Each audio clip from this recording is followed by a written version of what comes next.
So ayan guys, nakarating na kami sa may Manawag Church. Ay, nako, pagod na asawa ko. So ngayon guys, papunta na kami sa Manawag Church. So medyo mainit talaga. Pero yun nga, meron kasi isang request sa atin na i-ano daw natin kung ano yung condition ng motoposh. So eventually kaya kami nagbiyahe papuntang Pangasinan in order to see kung gaano katalaga katibay ang motoposh. So we'll update you guys later. Bye for now.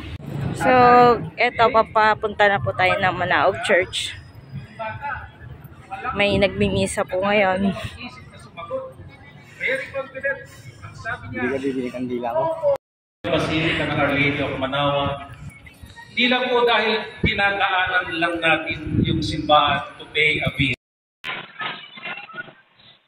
Ay! So ayan guys, nandito po tayo sa may Manawag area na. Nandito na tayo sa Manawag Church. Medyo mainit talaga yung panahon. So andito tayo. Iikot po tayo sa may garden area para makita naman po natin ang view.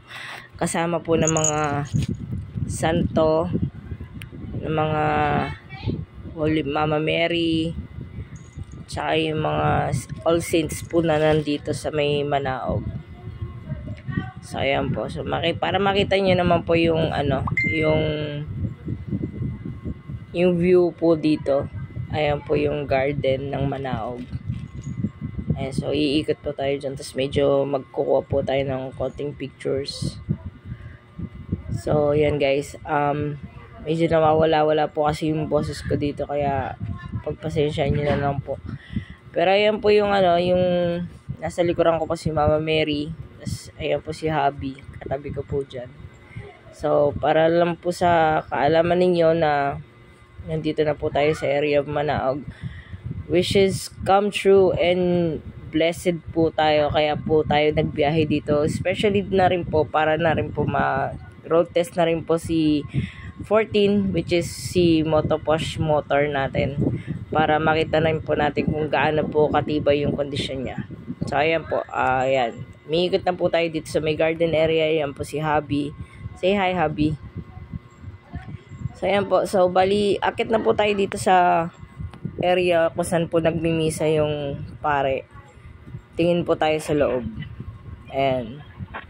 So as you can see, may makikita niyo po may mga tao po dun sa loob. Ayan, nagmimisa po sila. So hindi na po natin masyado makunan kasi baka may istorbo po yung pagmimisa, nakakaya naman po. Tapos ayan po. So and palabas na po kami ng simbahan. Ayan. Ang ganda ng ano, Manawag.